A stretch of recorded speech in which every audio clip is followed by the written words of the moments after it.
Just to clarify, I'm not talking about Tame Impala. Six Impala was originally formed in 2016 by cat_Helvetica and Script as a response to online labels and music collectives being closed-minded and only releasing music that was proven to succeed. Kinda like Activision making a new COD game every year just because it's successful. So the four of them came together to release solo material through the music collective known today as Six Impala. Their first release was a collaborative mixtape mainly containing remixes of tracks by the early 2010s hip-hop band Death Grips, titled The Beast I Worship, which their remix of the song Tachyon Deathyon from said mixtape was used in the unverified Geometry Dash level titled The Human Limit.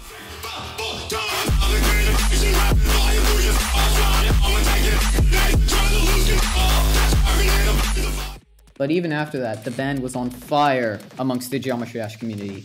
Underscores had his song The City With No Wind used in multiple different demon levels, and Helvetican's song Bufu was used in the popular Insane Demon Layak. New members Shivon and Omnipony had joined the group, and they began working on their debut album. They teased their album on the 6th of May 2019. They had kind of disappeared during 2018 to work on the album, apart from all of this. Yep, I forgot to do research. And on the 26th of May 2019, they released their debut album.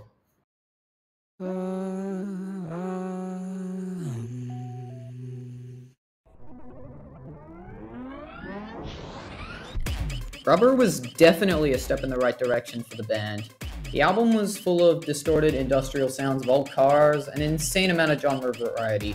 We go from breakbeat, to dancehall, to lo-fi, techno house, dubstep, death metal, jazz! It's clear that there wasn't any development hell in the process of making this album, since they had so many ideas, apart from nitromethane. It was very repetitive.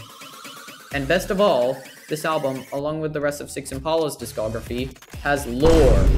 Following multiple different characters trying to piece a story together based solely on the audio is a very different experience compared to standard storytelling mechanics.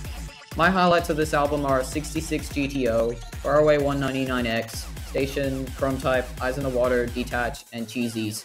Although Shivon had left the group and Rubber was definitely behind schedule, it was an extremely promising first step, and a year after release they made VIP mixes for every track and released it as a separate album titled Rubber Alt. But little did we know, the entire landscape of the group was about to change forever.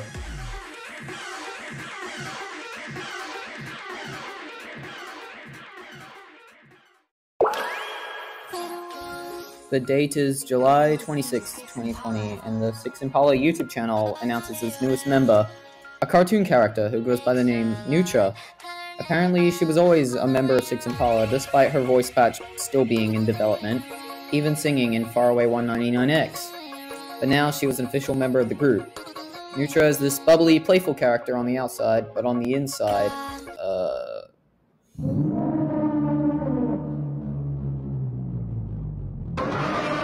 And since she was now their new vocalist, they had decided to do something interesting with Six Impala. They had properly become a band, fusing their electronic influences together into one overall aesthetic, which was originally the industrial sound that had made up their debut album. But now that NEUTRA was fully involved with Six Impala, they knew that their music needed to change to suit this new style, which is why, in the same video where NEUTRA is added officially to the band, they announced their sophomore album. WFLYTD, acronym for We Fucking Love You to Death, was released on the 11th of August 2020, and was a complete rehash of Six Impala's aesthetic. Rubber was industrial, distorted, and mutilated to sound like you're getting possessed, but WFLYTD is completely different. Instead of distorted textures and synthesized car sounds, WFLYTD contains catchy hooks and goofy sounds to suit the style of our new cartoon friend over here, NEUTRA. But unlike the other Impala in the room, which was briefly mentioned in the intro, the elements of the song do not need to remain all bubbly and playful throughout the entire song's runtime. And no, I'm not just talking about disturbing lyrics. Those things just sort of exist throughout the entirety of NEUTRA's lyricism.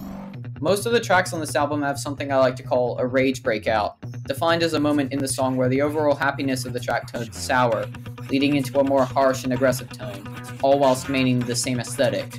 Some examples include Epsilon Love, going from this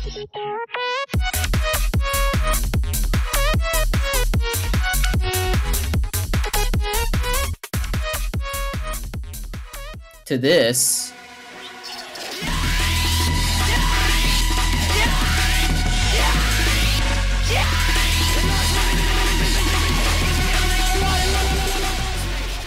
Toy Car going from this, Hey boy, it's so nice to meet you. Are you my type? I've met so many people, so we'll see if you even have what I need. But if you give me your love, maybe I'll give you mine.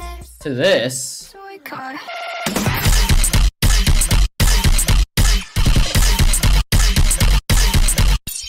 and my personal favorite, Sweet Sweet Sweet Like Bubblegum, going from this, You got me sweet, sweet, sweet like bubblegum. Sweet, sweet, sweet like bubblegum. Sweet, sweet, sweet like bubblegum. Sweet, sweet, sweet like bubblegum. to this. Rip your fucking teeth out and serve it to me on a silver platter, you little bastard fuck!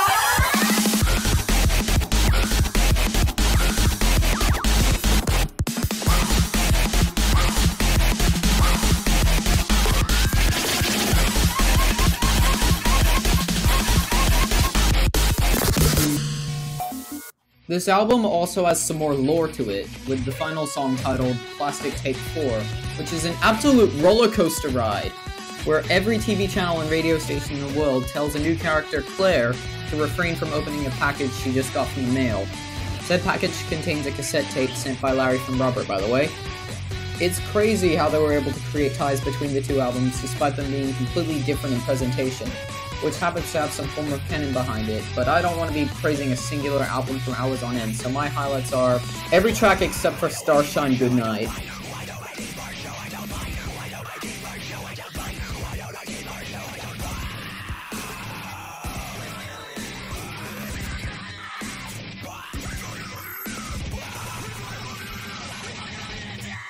(2021 to 2023) mostly consisted of solo material from the group, and there were some really good tracks from them like Bobby Taffy and Troll Me featuring Monon, both of them receiving their flowers respectively.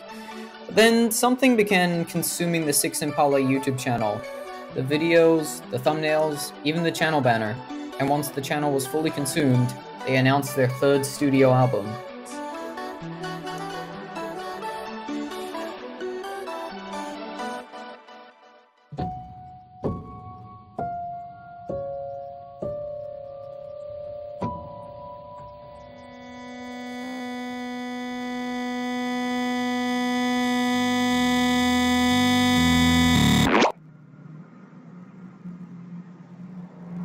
Now I'm not gonna get any more demeanor than this. This album is possibly the album of the decade.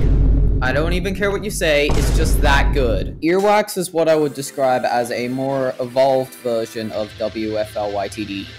Tracks don't include the aforementioned Rage Breakout, apart from maybe the opening track Wax Tape 5, but some tracks are just bubbly and happy, and most are just full of unhinged rage, which creates an interesting sense of the newest character Simon traveling through Larry's instrument, which is basically Larry's personal dimension, which represents his psyche, portrayed by, you know, what the album sounds like. But enough lore talk. How is the album? Yeah, it's pretty good. This album hasn't left my rotation since it released 3 days ago at the time of writing the script.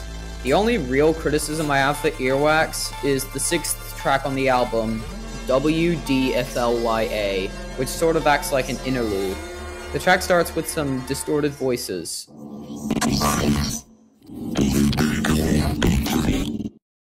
Then silence.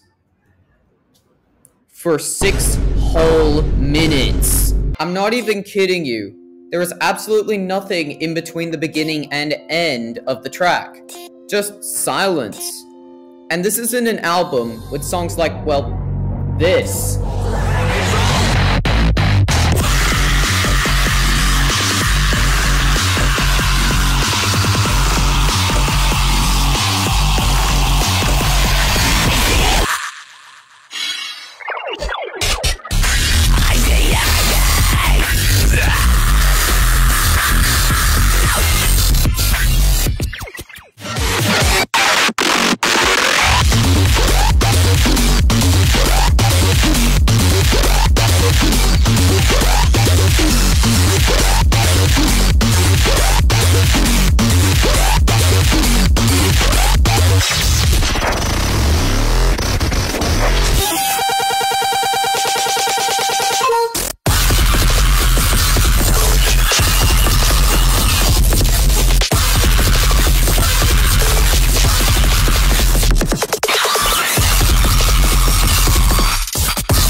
Now, I'm not saying that WDFLYA should have not been added to the album, because this track is extremely conceptual thanks to the distorted words in between the 6 minutes of silence.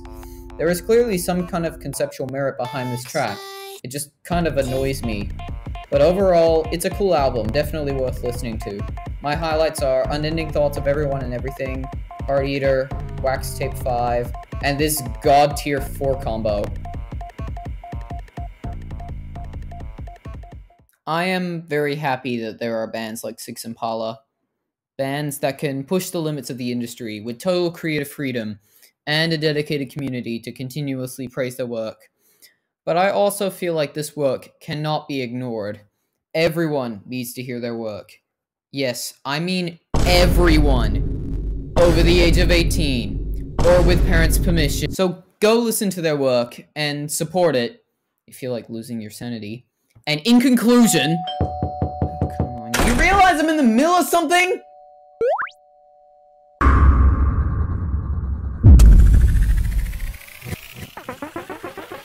What the fuck?